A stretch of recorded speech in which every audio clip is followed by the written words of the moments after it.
Le gratuit est partout. Presse, crédit à la consommation, contenu numérique, par free, logiciel. On ne compte plus le nombre de secteurs touchés par ce phénomène. Un phénomène qui a d'ailleurs été amplifié par Internet et par la virtualisation d'une partie de notre économie. Alors, d'un côté, le gratuit est une véritable aubaine pour les consommateurs. Des consommateurs dont le pouvoir d'achat s'érode avec la crise économique et la montée des dépenses contraintes, comme le logement, l'énergie ou le transport. Mais de l'autre côté, il faut bien prendre conscience que le gratuit est une menace. Une menace qui détruit la valeur des marchés. Mais d'abord, comment ça marche le gratuit? Déjà, il faut bien comprendre que le gratuit est une illusion. Il y a toujours quelqu'un pour payer. Toute production d'un service ou d'un bien génère nécessairement des coûts. Des coûts qui doivent bien sûr être financés. Deux grands modèles sont possibles dans le gratuit. Dans le premier modèle, c'est un tiers qui finance ce gratuit. C'est l'exemple de l'annonceur qui finance par la publicité le magazine qui peut alors être proposé gratuitement au lecteur. Le deuxième modèle, c'est l'opérateur lui-même qui finance directement le gratuit. Son objectif ? Proposer du gratuit pour générer d'abord du trafic sur son offre gratuite et ensuite amener les clients sur une autre partie de son activité payante, elle. Dans ce modèle, on donne du gratuit pour faire ensuite payer le client. Ici, le gratuit est en fait financé, subventionné par le payant. Parfois, la partie gratuite peut être au cœur de l'offre de l'opérateur. Plus souvent, la partie gratuite est à la périphérie de son offre. C'est le cas du crédit accordé gratuitement si le client achète le bien ou le service proposé, à l'instar du crédit Nextir d'Afflelou, qui est gratuit pour l'achat d'une paire de lunettes. C'est une évidence en fait. Les opérateurs adeptes du gratuit offrent en général ce qui ne leur coûte pas cher à produire. Le problème, c'est qu'en utilisant le gratuit, ces opérateurs détruisent la valeur de leur offre. C'est bien ce que résume l'adage. Ce qui est gratuit n'a pas de valeur. Pas de valeur au sens où l'offre a tendance à se déprécier, parce qu'elle est gratuite et facile d'accès. Pas de valeur non plus, au sens où, devenue gratuite, l'offre ne génère plus directement de revenus.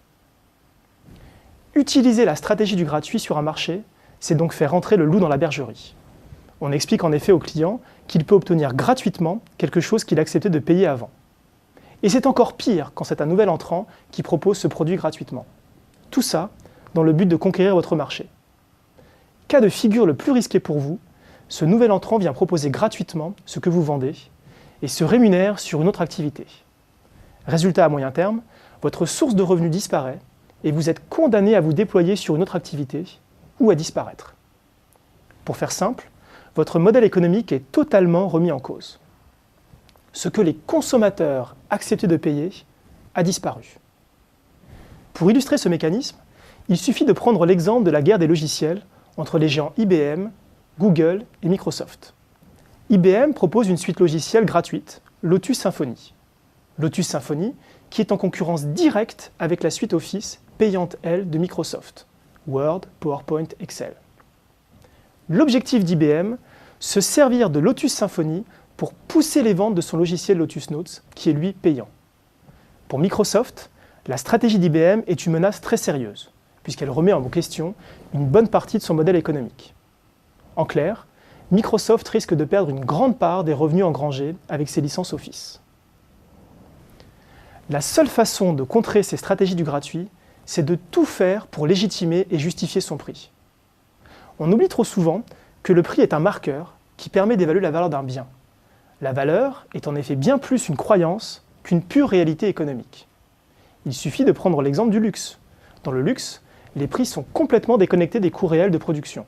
On est bien ici dans la croyance qu'un bien vaut beaucoup plus parce qu'il est porté par une marque de luxe. Et la meilleure qualité des produits de luxe ne peut pas à elle seule justifier les énormes écarts de prix avec des produits plus standards. Le problème du gratuit, c'est qu'il détruit peu à peu cette croyance dans la valeur. Et quand cette croyance a été détruite, il faut s'efforcer de relégitimer le prix. C'est toute l'histoire du combat actuel de la presse qui a été laminée par les quotidiens gratuits et l'information gratuite sur Internet. Une presse qui tente aujourd'hui de reconquérir ses clients et de légitimer le prix de vente de ses journaux. Mais comment faire pour relégitimer son prix ? On peut actionner 3 leviers essentiels. Surinvestir sur la qualité, innover sur son offre et s'appuyer sur une marque forte. Autant de moyens pour différencier et valoriser son offre payante vis-à-vis du gratuit. Autant de remparts pour protéger son marché des assauts du gratuit. Autant de stratégies pour ne pas rejoindre la longue liste des opérateurs et des marchés sacrifiés sur l'autel de la gratuité.